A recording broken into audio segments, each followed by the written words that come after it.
On Mother's Day, my daughter gave her mother-in-law a $25,000 ring and a cruise. I got a $10 plastic flower and a note.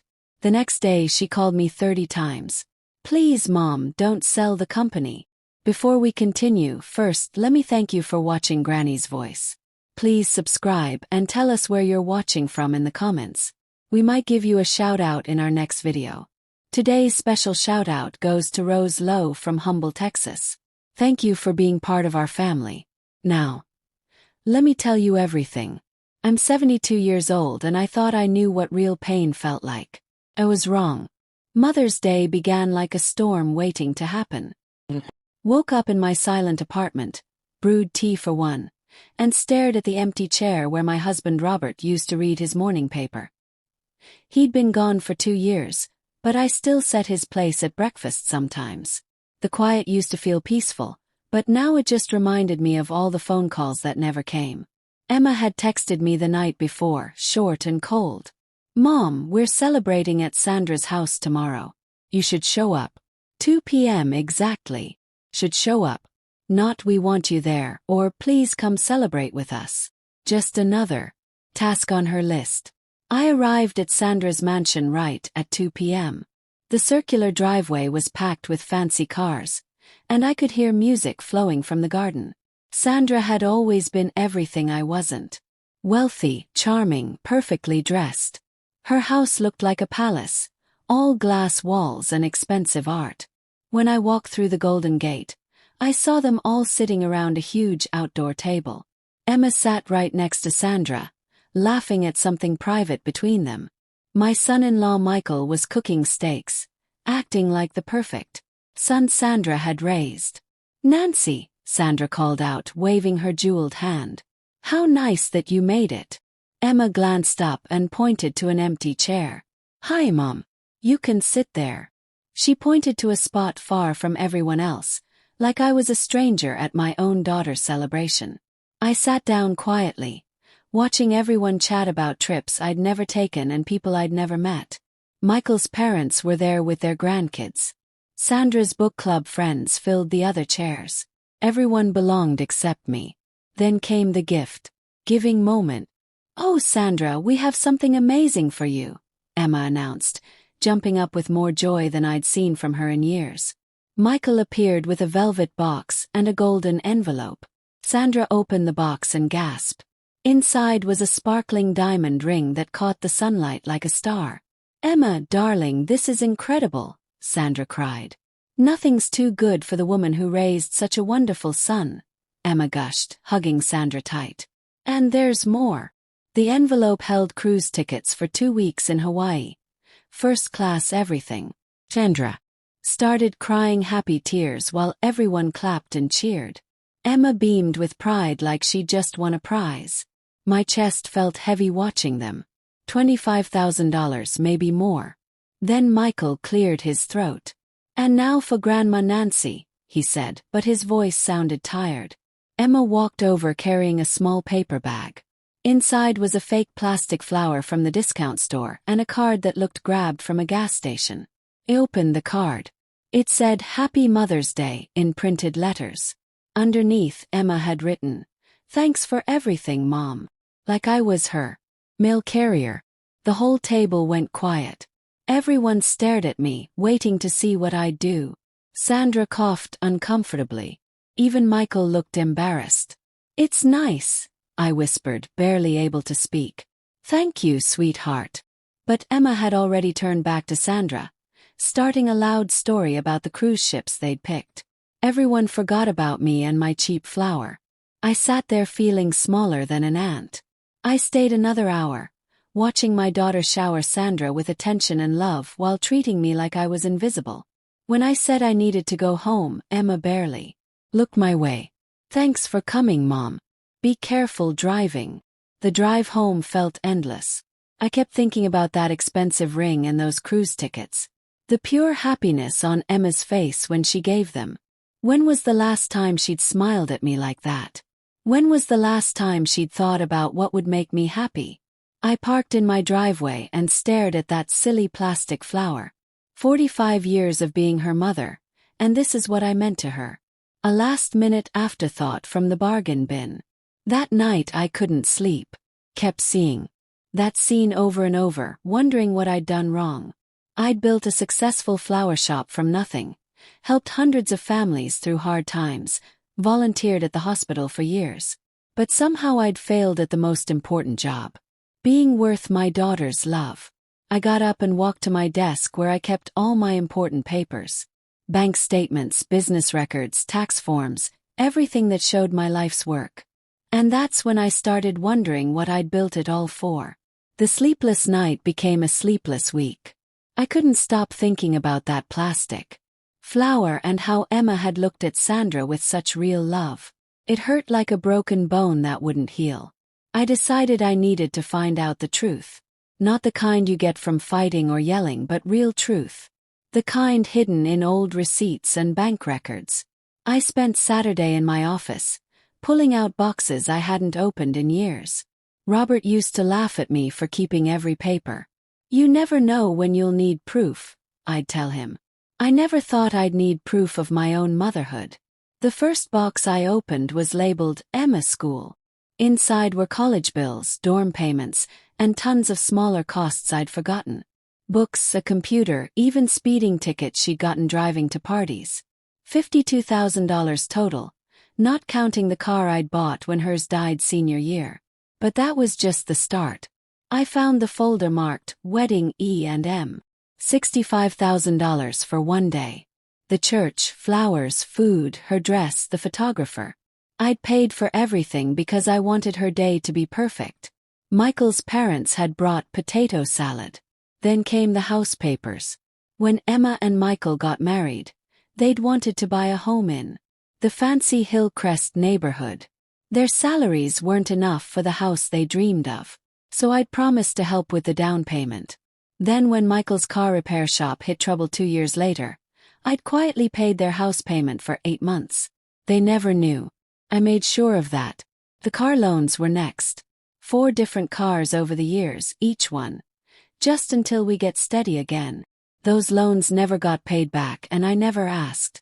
I just quietly added them to my monthly bills like buying groceries. But it was the emergency money that really shocked me.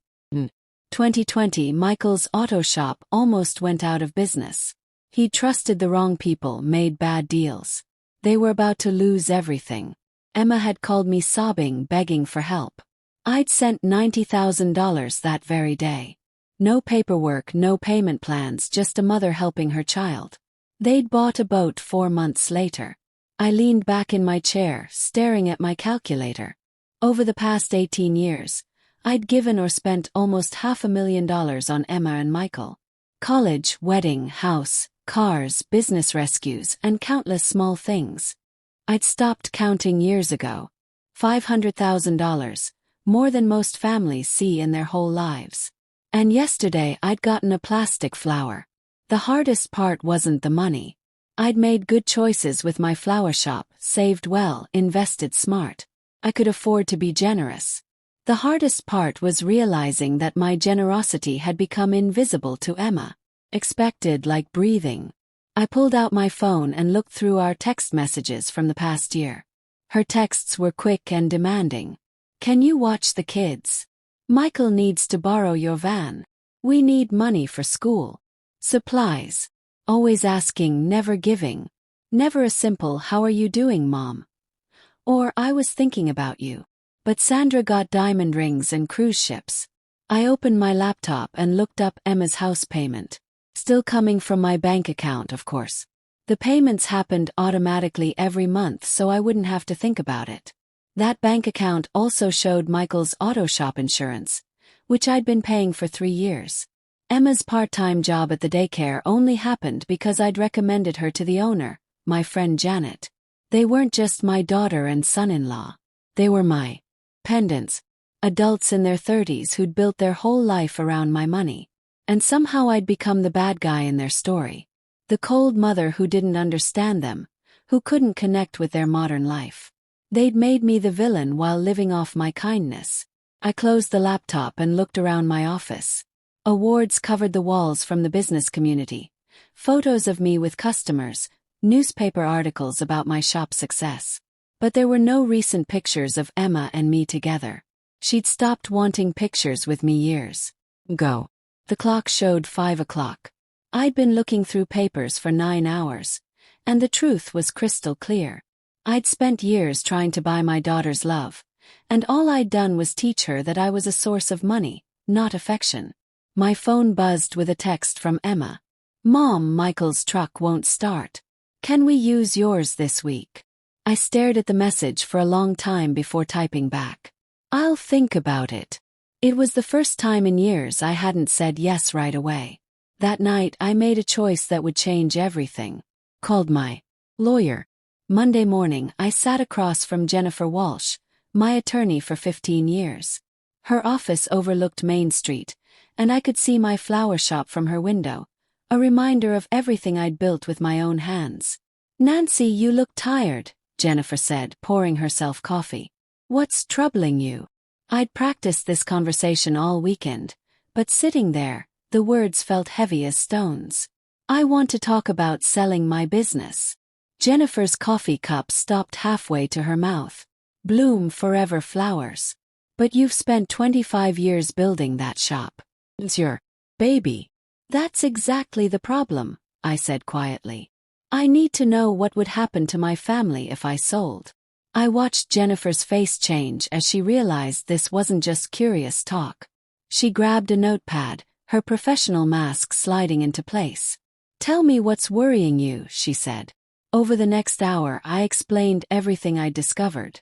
The house payments, the business help, the web of money dependence I'd accidentally created. Jennifer wrote notes, asking questions here and there, but keeping her face neutral.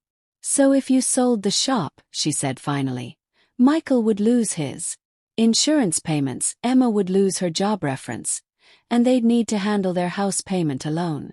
"Exactly." Jennifer set down her pen. "Nancy, can I ask what brought this on? Last month you were talking about expanding the shop, maybe bringing Emma in as a partner." I told her about Mother's Day, about the plastic flower and the diamond ring, about years of feeling like a walking wallet. Jennifer listened without interrupting, though I saw her wince at some parts. "I see," she said when I finished. "And you're thinking of selling to find out who your daughter really is." "Right now, I don't know if she loves me or my money," I said. Jennifer nodded slowly. "There are gentler ways to do this. We could reduce your support gradually. Maybe cut back the payments over time." "No," I said firmly. "Gradual change gives people time to adapt, to find new ways to use me. If I'm going to do this, it needs to be complete." We spent another hour talking details. Jennifer knew people in the business world who bought small shops. She thought the process would take 4 to 6 months, maybe longer. "I'll need complete secrecy," I said. "Nobody can know until it's done." "Of course, but Nancy, once you do this, you can't undo it. Are you ready for Emma's reaction?" I thought about that plastic flower sitting on my kitchen table. I'm ready for her to show me who she really is. That afternoon I started making small changes. I called Michael's auto shop and told them I was reviewing my insurance policies. "Budget cuts," I explained. "I might need to make changes." The worry in his voice was instant. "Mrs. Chen, we can work something out. Maybe a payment plan." "It's not about payments, Michael. It's about making tough choices." Next I called Janet at the daycare who employed Emma part-time. I told her I was stepping back from personal recommendations and she'd need to evaluate Emma like any other employee within 60 days. Professional, businesslike, no emotional explanations. Emma called that evening, her voice tight with fear. "Mom," Janet said something about job reviews. "Did I do something wrong?" "Not at all, dear. I'm just separating my business from my personal life. But I need that job. It's my only income." "I'm sure you'll do fine," I said calmly. "You're very capable." There was a long pause. "Mom, are you okay? You're acting weird lately." "I'm fine, Emma. Just busy with business things." After I hung up, I sat in my kitchen looking at that plastic flower. For the first time in years, I felt something I'd almost forgotten. Power. Not the kind that comes from writing checks or fixing problems, but the kind that comes from making your own decisions. The next few weeks fell into a pattern. I met with people interested in buying my shop, looked over financial papers, and slowly untangled the threads that connected my business to my daughter's lifestyle. Jennifer handled most of the legal stuff, but I wanted to be involved in every choice. The hardest part was keeping secrets. I'd never been good at hiding things from Emma, even when I should have. But this felt different. This felt necessary.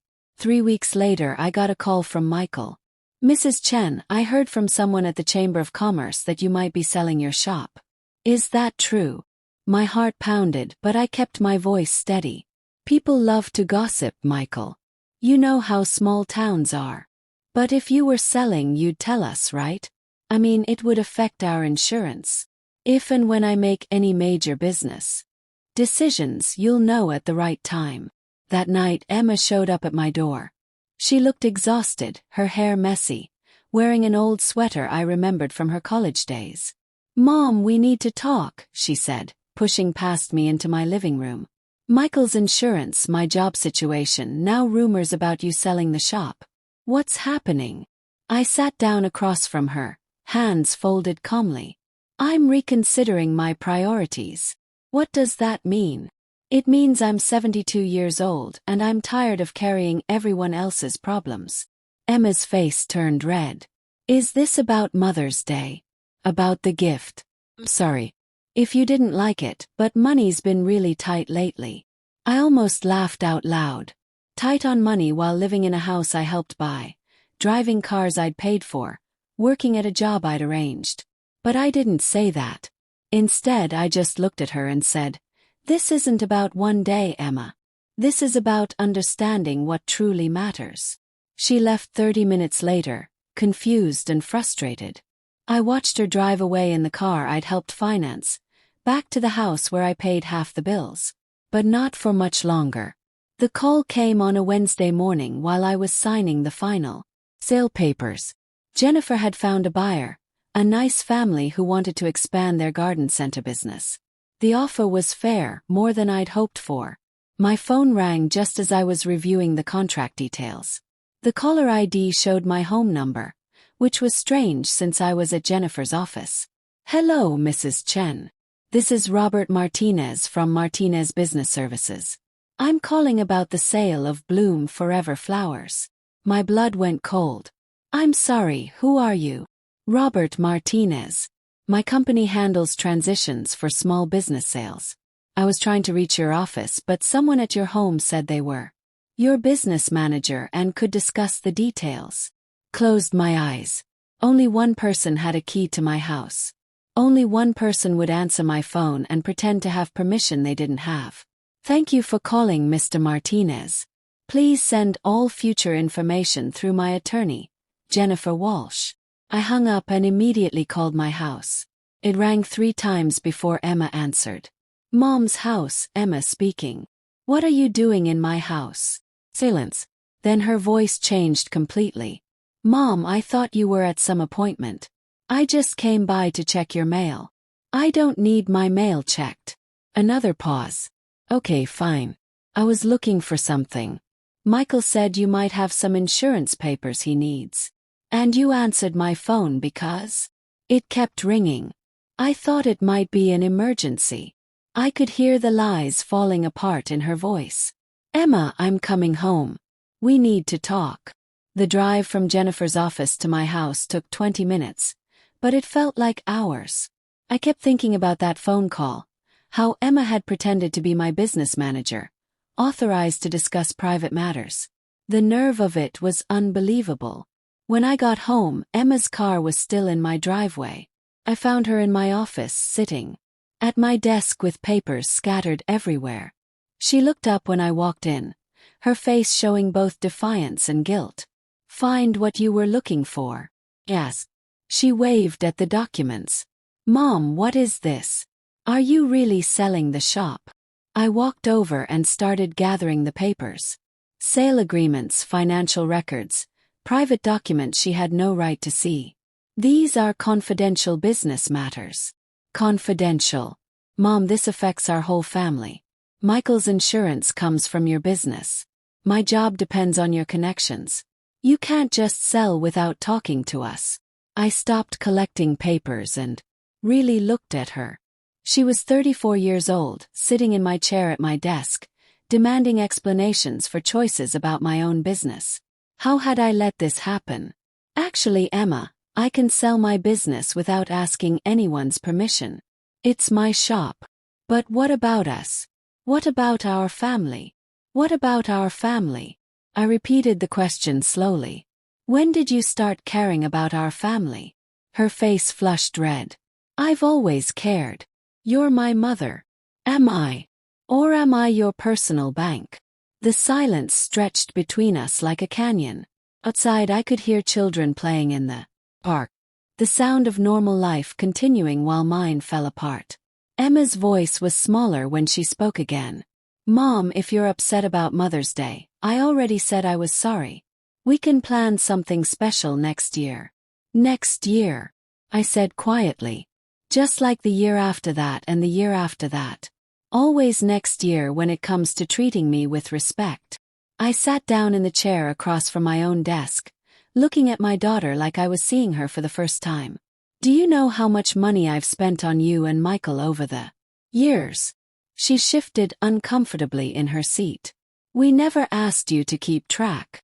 $500,000. Not including the house payments I still make or the insurance I pay for Michael or the job I got you at Janet's daycare. Emma's mouth fell open. She clearly hadn't expected me to have real numbers. I'm not telling you this to make you feel bad, I continued. I'm telling you because I need you to understand something. I've been supporting your entire adult life, and somewhere along the way you stopped seeing me as your mother and started seeing me as a source of money. That's not true, isn't it? When was the last time you called me just to chat? When was the last time you asked how I was doing after your father died? Whether I get lonely in this empty house? Her face crumpled slightly. Mom, when Sandra got a $25,000 ring and a cruise, and I got a plastic flower, it wasn't about the money. It was about the thought, the care, the love. You spent more time picking out Sandra's gift than you did thinking about mine. Tears started rolling down her cheeks, but I couldn't stop. The words had been building up for years. You treat Sandra like family because she doesn't give you anything. You have to earn her love. But me, I'm just expected to provide, to support, to enable your lifestyle without question or appreciation. I love you, Mom, she whispered. Do you? Or do you love what I can do for you? She couldn't answer that question. We both knew why. My phone rang, cutting through the heavy silence. The caller ID showed Michael's name. Don't answer it, Emma said quickly. Picked up the phone. Hello, Michael. Mrs. Chen, Emma told me about the shop sale. We need to discuss this as family. This affects all of us. Actually, Michael, it doesn't. It affects me. It's my business to sell. But our insurance, our livelihood. Your livelihood has been my responsibility for too long. It's time for you both to take care of yourselves. I hung up and looked at Emma, who was staring at me like she'd never seen me before. Mom, you can't be serious about this. I've never been more serious about anything in my life. That's when she started to panic. The next morning, my phone started ringing at 7:15 a.m. Emma's name flashed on the screen. Let it go to voicemail. It rang again immediately, then again. By the time I finished my breakfast, she'd called 15 times. I finally answered on the 16th call. Mom, please. We need to fix this. We talked yesterday, Emma. I think I was very clear. You can't just destroy our lives because you're upset about a Mother's Day gift. I set down my coffee cup, feeling that familiar anger rising. This has nothing to do with one gift, and you know it. Then what? What do you want from me? I want you to understand that I'm not your personal ATM. I want you to see me as a person, not a source of funding. I do see you as a person. You're my mother. When was the last time you treated me like one? Silence. Then, Mom, if you sell the shop, we'll lose everything. The house, Michael's insurance, my job. We'll have to start completely over. Yes, you will. And maybe that's exactly what you need. She hung up on me. 20 minutes later, she called back. Then again, then again. I stopped counting after the 20th call. Each voicemail was a different version of the same theme. Begging, promising, threatening, manipulating. She used every trick she'd learned over the years. Mom, please call me back. We can figure this out. Mom, Michael's having chest pains from the stress. Do you want him in the hospital? Mom, I'm sorry about the flower. I'll buy you something beautiful. Just please don't sell the shop. Mom, everyone's going to think you're being cruel and heartless. Is that how you want to be remembered? By noon, she'd called 30 times. I knew because I'd started keeping count on a piece of paper. Each call proved what I'd been trying to tell her. Her whole life was built on my generosity, and she was terrified of losing it. The doorbell rang at 3 o'clock. I looked through the window and saw Emma standing on my porch, her eyes red and swollen from crying. Michael stood behind her, his face showing barely controlled anger. I opened the door but didn't invite them inside. Mom, please. Emma started immediately. We need to work this out like adults. We tried that yesterday. You weren't interested in working things out. You were interested in going through my private papers and pretending to be my business manager. Michael stepped forward. Mrs. Chen, with respect, this is affecting more than just you. We have a family to consider. So do I said quietly. I have to consider what's best for my family. And right now, what's best is for all of you to learn to take care of yourselves. Emma's face crumpled. Mom, I'm begging you. Please don't do this. You're begging me now. When was the last time you asked how I was feeling? When was the last time you invited me to dinner that wasn't a holiday? When was the last time you called just to say you love me? She opened her mouth, then closed it. We all knew the answer. I thought so, I said.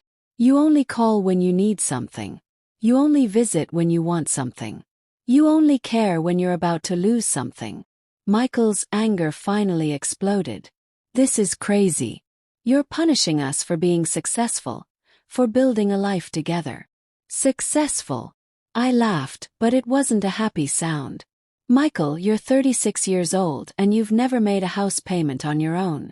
Emma's entire income comes from a job I arranged for her. You call that successful? We call it family, Emma said, her voice breaking. Families help each other. Help goes both ways, Emma. What have you done to help me? What have you contributed to this family besides taking? The question hung in the air like smoke. Emma looked at Michael, then back at me, searching for an answer that didn't exist. I gave you grandchildren, she said finally. No, you didn't. You moved across town and visit twice a year. I haven't seen Lucy and Jake in 6 months. Her face went white. Even Michael looked uncomfortable. You want to know what real family looks like? Continued. Sandra's children call her every day. They visit without being asked. They remember her birthday without reminders. They give her thoughtful gifts because they pay attention to what makes her happy. That's why she got the ring and the cruise. That's why she's treated like someone who matters. Emma was crying hard now, but I couldn't stop. Years of hurt were pouring out like water from a broken dam. I spent 25 years building my flower shop so I could provide for my family. I wanted to give you security, opportunities, a better life than I had. But somewhere along the way, you stopped appreciating what I gave you and started expecting it. Stopped seeing me as a person and started seeing me as a resource. Mom, please, she whispered. I'm sorry. Change. I'll be better. You're sorry because you're scared, I said. You're not sorry because you understand what you did wrong. Michael grabbed Emma's arm. Come on, we're wasting our time. She's made up her mind. But Emma pulled away from him. No, wait. She looked at me with something I hadn't seen in years. Real fear mixed with real understanding. Mom, what do you want from me? Tell me what I need to do to fix this. I looked at my daughter. really looked at her. 34 years old, crying on my doorstep, finally asking the right question. But it was too late. I want you to figure out who you are without my money, I said. I want you to learn to value relationships that aren't about what you can get. I want you to understand that love isn't about what someone can give you. And then what? If I do all that, will you change your mind? I shook my head slowly. Emma, I'm not selling the shop to punish you. I'm selling it to free myself. I'm 72 years old and I want to find out what my life looks like when I'm not responsible for everyone else's choices. I stepped back and started to close the door. Mom, wait, she called out. I love you. I really do love you. I paused, my hand on the doorknob. I love you too, Emma. That's why I'm doing this. Then I closed the door and listened to her cry on my porch for the next 15 minutes before they finally drove away. The sale would be final in 3 weeks. 4 months after the sale closed, I was sitting on the deck of my new lake house, watching the sunset paint the water in shades of orange and purple. The house was smaller than my old one, but it felt like home in a way that surprised me. No memories of disappointment, no rooms that echoed with hurt feelings. The move had been surprisingly simple. 25 years of business files, customer records, and flower arrangements, all packed away and stored. I kept only what mattered. Some photos, Robert's favorite books, and the baby quilt my mother had made when Emma was born. The lake house came furnished, which was perfect. I didn't want to drag the past into this new life. The previous owners had left behind comfortable furniture and a small garden that needed care. I'd never had time for gardening before, but now I had nothing but time. Emma hadn't called in 2 months. The silence hurt, but it also brought peace. I'd spent so many years measuring my worth by her approval, her visits, her needs. Now I was learning to measure it by my own happiness. The business sale had given me more than enough money for a comfortable retirement. I'd set up college funds for my grandchildren, money they'd get directly when they turned 18 with no parental control. It was my way of making sure they'd have chances without enabling their parents. I'd also quietly paid off the remaining balance on Emma and Michael's house, not as a gift, but as a final goodbye. They now owned their home completely, but they also knew they'd never get another penny from me. It was the last check I'd ever write for them. My phone rang, pulling me from my thoughts. I looked at the caller ID. Betty, my neighbor from down the lake. We'd become close friends over the past few weeks, bonding over morning coffee and evening. Nancy, are you free for lunch tomorrow? My daughter and her kids are visiting, and I'd love for you to meet them. I'd like that, I said, and meant it completely. Betty's relationship with her daughter was everything mine had never been. Natural, loving, built on real caring rather than money. After we hung up, I poured myself a glass of wine and walked down to the water's edge. The lake was calm, reflecting the last light of the day. A mother duck swam by with her babies following in a perfect line. My phone buzzed with a text message. For a second my heart jumped thinking it might be Emma. But it was from Jennifer, my attorney. Thought you'd want to know. Michael's auto shop closed last week. Emma's working full-time at the grocery store now. How are you doing? I stared at the message for a long time before responding. I'm doing well. Thanks for letting me know. I felt sad for them but not guilty. They were adults who'd made choices. Now they were learning to live with the results, just like everyone else had to do. An owl hooted across the water, its call echoing off the hills. I'd never heard that sound before moving here. There were many things I'd never experienced while I was busy being responsible for everyone else's life. Tomorrow I was starting a painting class in town. Next week I joined a book club at the library. Small things, but they were mine. Chosen because they made me happy, not because someone else needed me to do them. The strangest thing about this new life was how light I felt. 4 years I'd carried the weight of other people's problems, their bad decisions, their money troubles. I thought that weight was love, but it wasn't. It was enabling, and it had hurt us all. Real love, I was learning, sometimes meant saying no. Sometimes it meant letting people struggle so they could grow. Sometimes it meant walking away so they could find their own strength. 7 months later I got a letter. Not a phone call or a text message, but an actual handwritten letter. The return address was Emma's, but the handwriting was different. More careful, more thoughtful. "Dear Mom," it began. "I've been trying to write this letter for months, but I never knew what to say. I kept wanting to ask you to come back to fix things, to make everything like it was before. But I finally understand that the way things were before wasn't good for any of us." I set the letter down and took a deep breath before continuing. "Michael and I are getting divorced. I know you probably heard about the shop closing, about me working at the grocery store. It's been the hardest year of my life, but also the most honest.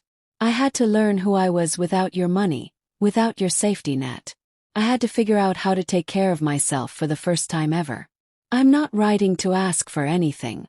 I'm writing to say I'm sorry. Sorry for taking you for granted.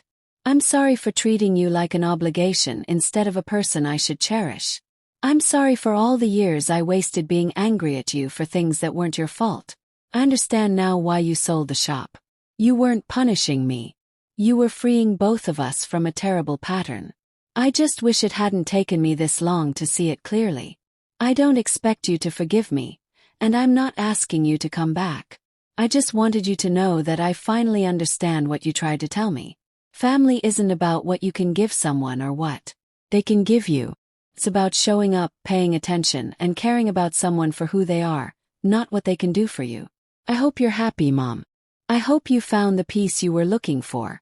You deserve all the happiness in the world. Love always, Emma." Plus I kept the plastic flower. It sits on my kitchen windowsill now. And every time I see it, I remember the look on your face that day. I remember the moment I realized I'd broken your heart.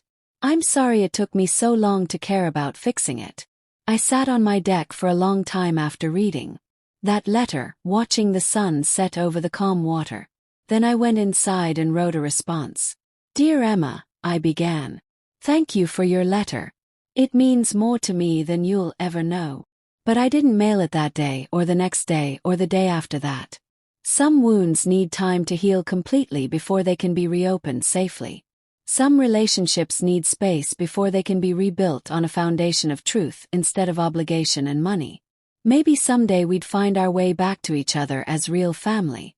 But for now I was content to be free. Free from guilt and manipulation. Free from the exhausting job of trying to buy love that should have been given freely. Free from carrying the weight of other people's poor choices. I was 72 years old, and for the first time in decades, I was living my own life on my own terms. It was enough. More than enough. It was everything I'd forgotten I deserved. The lake was peaceful that evening, and so was I. I'd learned that sometimes the greatest gift you can give someone is the chance to stand on their own feet. Even when it breaks your heart to watch them struggle. Even when they hate you for it at first. Even when it costs you everything you thought you wanted. Because real love isn't about making someone's life easier. It's about helping them become the person they're meant to be. And sometimes that means stepping back and letting them find their own way, even if the path is hard and lonely.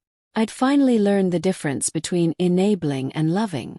And for the first time in years, I was proud of the choice I'd made. Now I'm curious about you who are listening to my story. What would you do if you were in my situation? Have you ever experienced something similar in your own family? Please comment below and let me know your thoughts. And while you're here, I'm leaving 2 other stories on the final screen that are favorites on Granny's Voice. And they will definitely surprise you with their twists and turns. Thank you so much for watching my story until the very end. Your support means the world to me, and I hope my experience can help someone else who might be going through something similar. Remember, sometimes the hardest choices are the ones that lead to the most freedom.